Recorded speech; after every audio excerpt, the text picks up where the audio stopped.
Anne of Green Gables, Chapter 13, The Delights of Anticipation.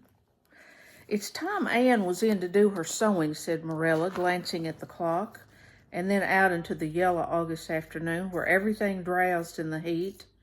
She stayed playing with Diana more than half an hour more, and I gave her leave to, and now she's perched out there on the woodpile talking to Matthew, 19 to the dozen, when she knows perfectly well that she ought to be at her work.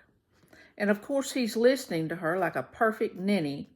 I never saw such an infatuated man.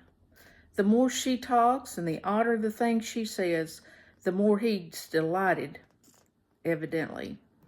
Anne Shirley, you come right in here this minute. Do you hear?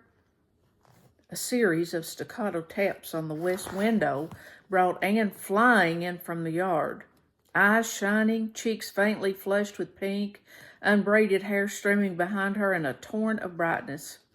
"Oh, Marilla," she exclaimed breathlessly, "there's going to be a Sunday school picnic next week in Mr. Harmon Andrews' field, right near the Lake of Shining Waters, and Mrs. Superintendent Bell and Mrs. Rachel Lynde are going to make ice cream.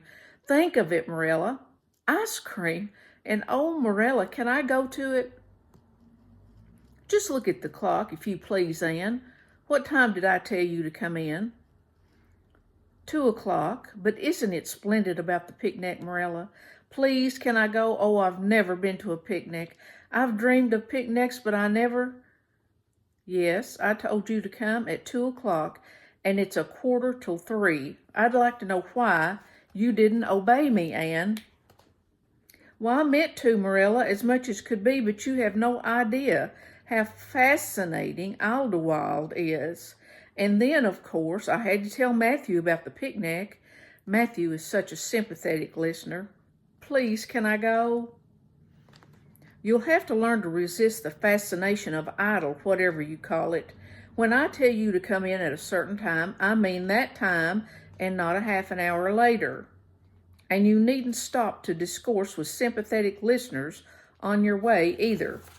As for the picnic, of course you can go. You're a Sunday school scholar, and it's not likely I'd refuse to let you go when all the other little girls are going.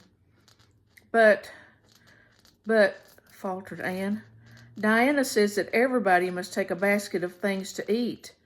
I can't cook, as you know, Marilla, and I don't mind going to a picnic without puffed sleeves so much, but I'd feel terribly humiliated if I had to go without a basket.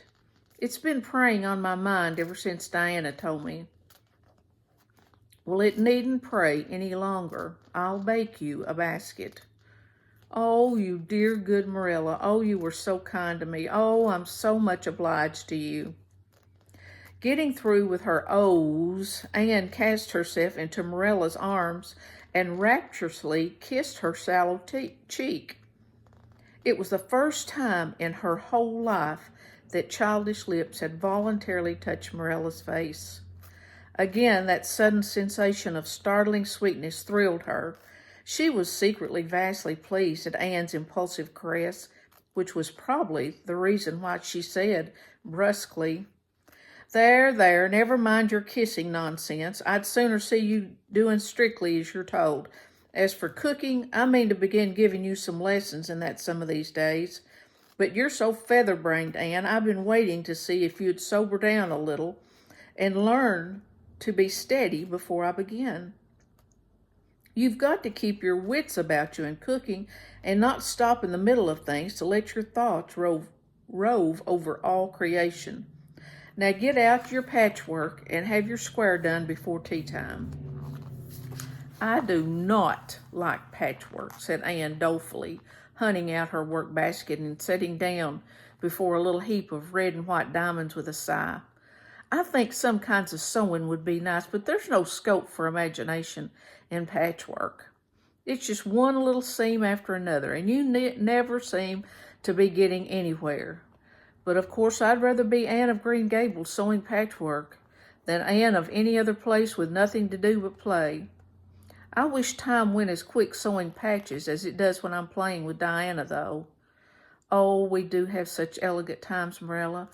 I have to furnish most of the imagination, but I'm well able to do that. Diana is simply perfect in every other way. You know that little piece of land across the brook that runs up between our farm and Mr. Barry's? It belongs to Mr. William Bell, and right in the corner there is a little ring of white birch trees. The most romantic spot. Marilla, Diana and I have our playhouse there. We call it Idlewild. Isn't that a poetical name? I assure you it took me some time to think it out. I stay awake at night, a whole night before I invented it. Then, just as I was dropping off to sleep, it came like an inspiration. Diana was enraptured when she heard it. We have got our house fixed up elegantly. You must come and see it, Marilla, won't you? We have great big stones all covered with moss for seats and boards from tree to tree for shelves. And we have all of our dishes on them. Of course, they're all broken, but it's the easiest thing in the world to imagine that they're whole. There's a piece of a plate with a spray of red and yellow ivy on it that is especially beautiful. We keep it in the parlor, and we have the fairy glass there too. The fairy glass is as lovely as a dream. Diana found it out in the woods behind the chicken house. It's all full of rainbows, just like young rainbows that haven't grown big yet, and Diana's mother told her it was broken off a hanging lamp they once had. But it's nicer to imagine the fairies lost it one night when they had a ball, so we call it the fairy glass. Matthew is going to make us a table. Oh, we have named that little round pool over in Mr. Barry's field Willowmere. I got that name out of the book Diana lent me. That was a thrilling book, Marilla. The heroine had 5 lovers. I'd be satisfied with one, wouldn't you? She was very handsome, and she went through great tribulations. She could faint as easy as anything. I'd love to be able to faint, wouldn't you, Marilla? It's so romantic. But I'm really very healthy, for all I'm so thin. I believe I'm getting fatter, though. Don't you think I am? I look at my elbows every morning when I get up to see if any dimples are coming. Diana is having a new dress made with elbow sleeves. She's going to wear it to the picnic. Oh, I do hope it will be fine next Wednesday. I don't feel that I could endure the disappointment if anything happened to prevent me from going to the picnic. I suppose I'd live through it, but I'm certain it would be a lifelong sorrow. It wouldn't matter if I got to 100 picnics in after years. They wouldn't make up for missing this one. They're going to have boats on the Lake of Shining Waters and ice cream, as I told you. I have never tasted ice cream. Diana tried to explain what it was like, but I guess ice cream is one of those things that are beyond imagination. Anne, you have talked on for 10 minutes by the clock, said Marilla. Now, just for curiosity's sake, see if you can hold your tongue for the same length of time. Anne held her tongue as desired, but for the rest of the week, she talked picnic and thought picnic and dreamed picnic. On Saturday, it rained, and she worked herself up into such a frantic state lest it should keep on raining until and over Wednesday that Marilla made her sew an extra patchwork square by way of steadying her nerves. On Sunday, Anne confided to Marilla on the way home from church that she grew actually cold all over with excitement when the minister announced the picnic from the pulpit. Such a thrill went up and down my back, Marilla. I don't think I'd ever really believed until then there was honestly going to be a picnic. I couldn't help fearing I'd only imagined it. But when a minister says a thing in the pulpit, you just have to believe it. You set your heart too much on things, Anne, said Marilla with a sigh. I'm afraid there'll be a great many disappointments in store for you through life. Oh, Marilla, look forward to things is half the pleasure of them, exclaimed Anne. You may not get the things themselves, but nothing can prevent you from having the fun of looking forward to them. Mrs. Lynde says, blessed are they who expect nothing, for they shall not be disappointed. But I think it would be worse to expect nothing than to be disappointed. Marilla wore her amethyst brooch to church that day as usual. Marilla always wore her amethyst brooch to church. She would have thought it rather sacrilegious to leave it off, as bad as forgetting her Bible or her collection dime. That amethyst brooch was Marilla's most treasured possession. A seafaring uncle had given it to her mother, who in turn had bequeathed it to Marilla. It was an old-fashioned oval containing a braid of her mother's hair, surrounded by a border of very fine amethysts. Marilla knew too little about the precious stones to realize how fine the amethysts actually were, but she thought them very beautiful and was always pleasantly conscious of their violent shimmer at her throat, above her good brown satin dress, even although she could not see it. Anne had been smitten with delighted admiration when she first saw that brooch. "Oh, Marilla, it's a perfectly elegant brooch. I don't know how you can pay attention to the sermon or the prayers when you have it on. I couldn't, I know. I think amethysts are just sweet. They are what I used to think diamonds were like. Long ago, before I ever seen a diamond, I read about them, and I tried to imagine what they would be like. I thought they would be lovely, glimmering purple stones. But when I saw a real diamond in a lady's ring one day, I was so disappointed I cried. Of course it was very lovely, but it wasn't my idea of a diamond. Will you let me hold the brooch for 1 minute, Marilla? Do you think amethysts can be the souls of good violets?" Chapter 14, Anne's Confession. On the Monday evening before the picnic, Marilla came down from her room with a troubled face.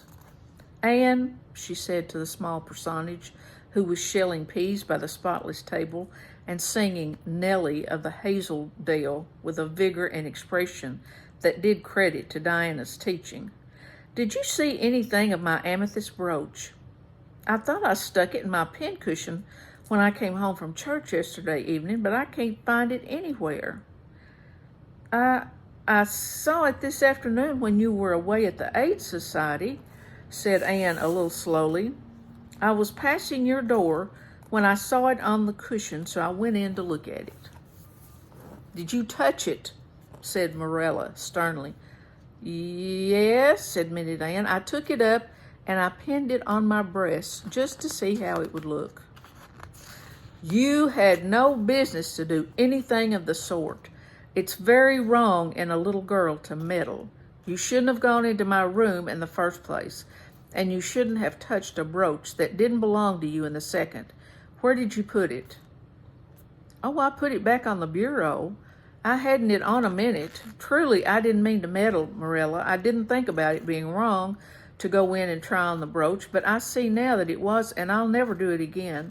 That's one good thing about me. I never do the same naughty thing twice." "You didn't put it back," said Marilla. "That brooch isn't anywhere on the bureau. You've taken it out or something, Anne." "I did put it back," said Anne quickly. Pertly, Marilla thought. "I just don't remember whether I stuck it on the pincushion or laid it in the china tray, but I'm perfectly certain I put it back." "I'll go and have another look," said Marilla, determining to be just. "If you put the brooch back, it's there still. If it isn't, I know you didn't. That's all." Marilla went to her room and made a thorough search, not only over the bureau, but in every other place she thought the brooch might possibly be. It was not to be found, and she returned to the kitchen. "Anne, the brooch is gone. By your own admission, you were the last person to handle it. Now, what have you done with it? Tell me the truth at once. Did you take it out and lose it?" "No, I didn't," said Anne solemnly, meeting Marilla's angry gaze squarely. "I never took the brooch out of your room, and that is the truth. If I was to be led to the block for it, although I'm not very certain what a block is, so there, Marilla." Anne's "so there" was only intended to emphasize her assertion, but Morella took it as a display of defiance. "I believe you're telling me a falsehood, Anne," she said sharply. "I know you are. There now, don't say anything more unless you're prepared to tell the whole truth. Go to your room and stay there until you're ready to confess." "Will I take the peas with me?" said Anne meekly. "No, I'll finish shelling them myself. Do as I bid you." When Anne had gone, Morella went about her evening task in a very disturbed state of mind. She was worried about her valuable brooch. What if Anne had lost it? And how wicked of the child to deny having taken it when anybody could see she must have, with such an innocent face, too. "I don't know what I wouldn't sooner have had happen," thought Morella as she nervously shelled the peas. "Of course, I don't suppose she meant to steal it or anything like that. She's just taken it to play with or help along the imagination of hers. She must have taken it, that's clear, and there hasn't been a soul in that room since she was in it, by her own story, until I went up tonight. And the brooch is gone. There's nothing sure. I suppose she's lost it and is afraid to own up for fear she'll be punished. It's a dreadful thing to think she tells falsehoods. It's a far worse thing than her fit of temper. It's a fearful responsibility to have a child in your house you can't trust. Slyness and untruthfulness, that's what she has displayed. I declare I feel worse about that than about the brooch. If she'd only have told the truth about it, I wouldn't mind so much." Morella went to her room at intervals all through the evening and searched for the brooch without finding it. A bedtime visit to the east gable produced no result. Anne persisted in denying that she knew anything about the brooch, but Morella was only the more firmly convinced that she did. She told Matthew the story the next morning. Matthew was confounded and puzzled.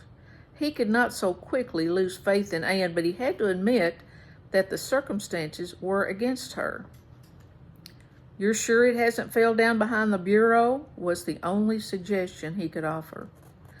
"I've moved the bureau, I've taken out the drawers, I've looked in every crack and cranny," was Morella's positive answer. "The brooch is gone, and the child has taken it and lied about it. That's the plain, ugly truth, Matthew Cuthbert, and we might as well look it in the face." "Well, now, what are you going to do about it?" Matthew asked forlornly, feeling secretly thankful that Morella and not he had to deal with the situation. He felt no desire to put his oar in this time. "She'll stay in her room until she confesses," said Morella grimly, remembering the success of this method in the former case. "Then we'll see. Perhaps we'll be able to find the brooch if she'll only tell where she took it. But in any case, she'll have to be severely punished, Matthew." "Well, now, you'll have to punish her," said Matthew, reaching for his hat. "I've nothing to do with it. Remember, you warned me off yourself." Morella felt deserted by everyone. She could not even go to Mrs. Lynde for advice. She went up to the east gable with a very serious face and left it with a face more serious still. Anne steadfastly refused to confess. She persisted in asserting that she had not taken the brooch. The child has evidently been crying, and Morella felt a pang of pity which she sternly repressed. By night she was, as she expressed it, beat out. "You'll stay in your room until you confess, Anne. You can make up your mind to that," she said firmly. "But the picnic is tomorrow, Morella," cried Anne. "You won't keep me from going to that, will you? You'll just let me out for the afternoon, won't you? Then I'll stay here as long as you like afterwards, cheerfully. But I must go to the picnic." "You'll not go to the picnics nor anywhere else until you've confessed, Anne." "Oh, Morella," gasped Anne. But Morella had gone out and shut the door. Wednesday morning dawned as bright and fair as if expressly made to order for the picnic. Birds sang around Green Gables. The Madonna lilies in the garden sent out whiffs of perfume, that entered in on viewless winds at every door and window, and wandered through halls and rooms like spirits of benediction. The birches in the hollow waved joyful hands as if watching for Anne's usual morning greeting from the east gable. But Anne was not at her window. When Marilla took her breakfast up to her, she found the child sitting primly on her bed, pale and resolute, with tight shut lips and gleaming eyes. "Marilla, I'm ready to confess." "Ah," Marilla laid down her tray. Once again her method had succeeded, but her success was very bitter to her. "Let me hear what you have to say then, Anne." "I took the amethyst brooch," said Anne, as if repeating a lesson she had learned. "I took it just as you said. I didn't mean to take it when I went in, but it did look so beautiful, Marilla, when I pinned it on my breast, that I was overcome by irresistible temptation.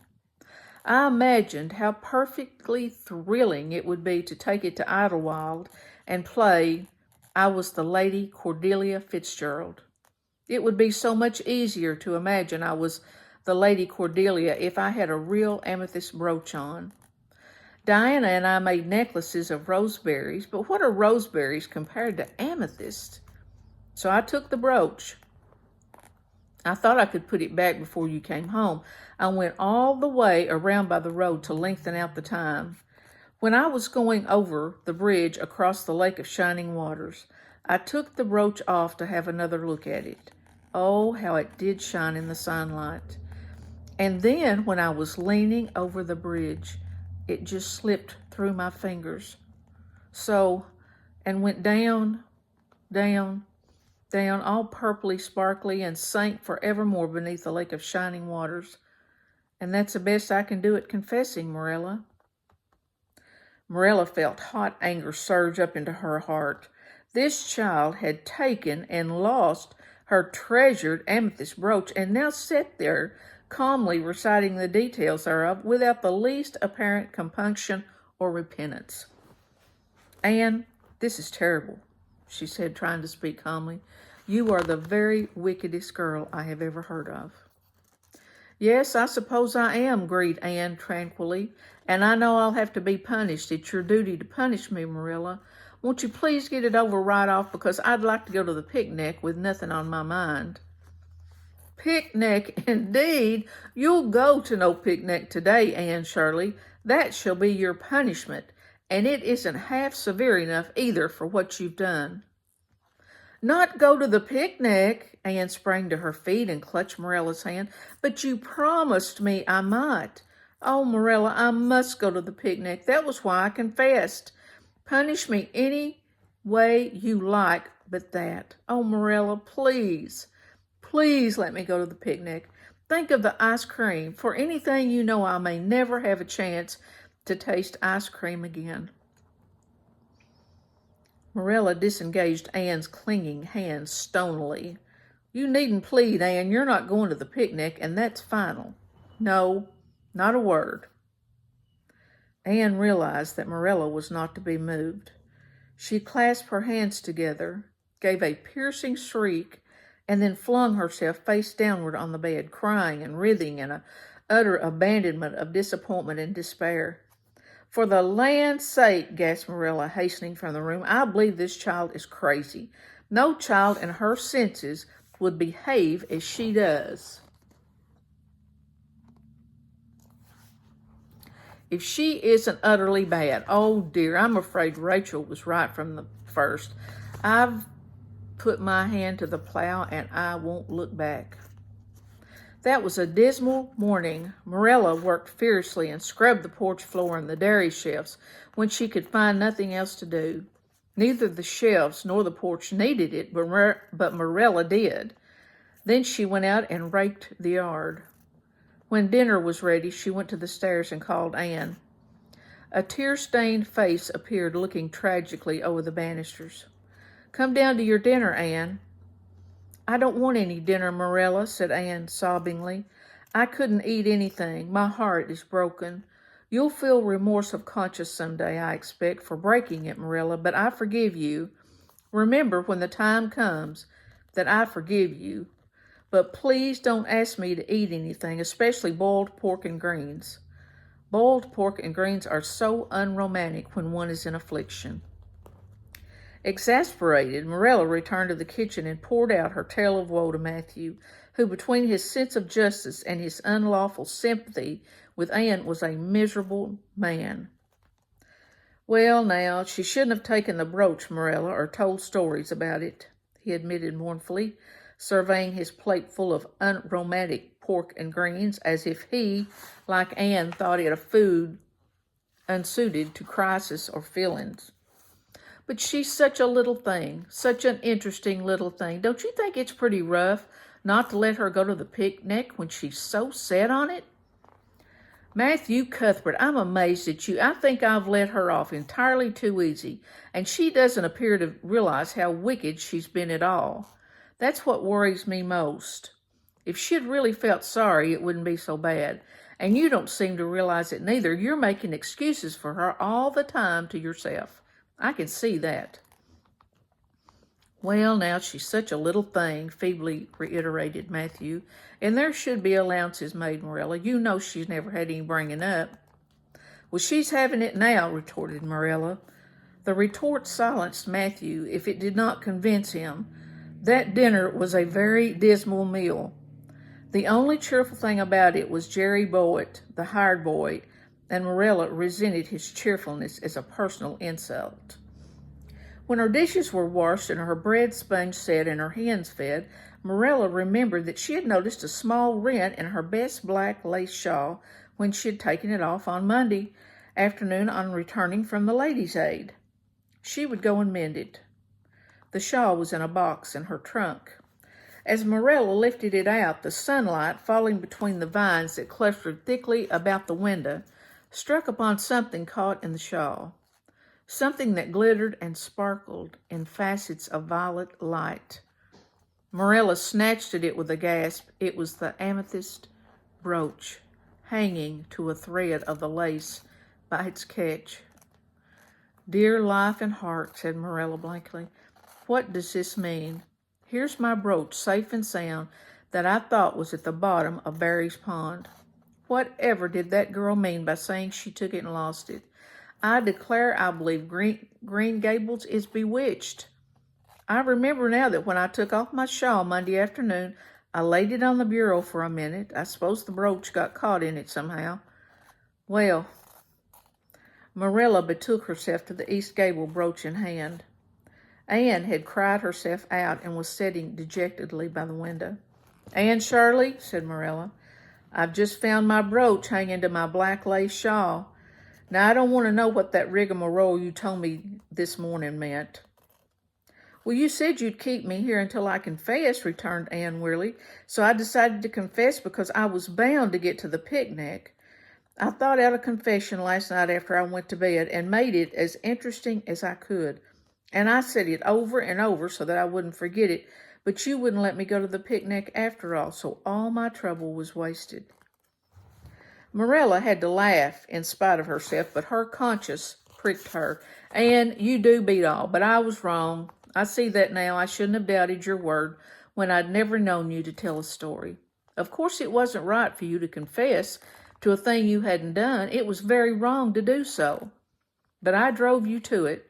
So if you'll forgive me, Anne, I'll forgive you, and we'll start square again. Now get yourself ready for the picnic. Anne flew up like a rocket. Oh, Morella, isn't it too late? No, it's only 2:00. They won't be more than well gathered yet, and it'll be an hour before they have tea. Wash your face and comb your hair and put on your gingham. I'll fill a basket for you. There's plenty of stuff baked in the house, and I'll get Jerry to hitch up the sorrel and drive you down to the picnic ground. Oh, Morella, exclaimed Anne, flying to the washstand. 5 minutes ago, I was so miserable I was wishing I'd never been born, and now I wouldn't change places with an angel. That night, a thoroughly happy, completely tired out Anne returned to Green Gables in a static of beautification impossible to describe. Oh, Morella, I've had a perfectly scrumptious time. Scrumptious is a new word I learned today. I heard Mary Alice Bell use it. Isn't it expressive? Everything was lovely. We had a splendid tea, and then Mr. Harmon Andrews took us all for a ride, for a row on the lake of shining water, 6 of us at a time, and Jane Andrews nearly fell overboard. She was leaning out to pick water lilies, and if Mr. Andrews hadn't caught her by her sash just in the nick of time, she'd have fallen in and probably been drowned. I wish it had been me. It would have been such a romantic experience to have been nearly drowned. It would be such a thrilling tale to tell. And we had the ice cream. Words fail me to describe the ice cream. Marilla, I assure you it was sublime. That evening, Marilla told the whole story to Matthew over her stocking basket. I'm willing to own up that I made a mistake, she concluded candidly, but I've learned a lesson. I have to laugh when I think of Anne's confession, although I suppose I shouldn't, for it really was a falsehood. But it doesn't seem as bad as the other would have been, somehow, and anyhow, I'm responsible for it. That child is hard to understand in some respects, but I believe she'll turn out all right yet. And there's one thing certain. No house will ever be dull that she's in. End of chapter 14.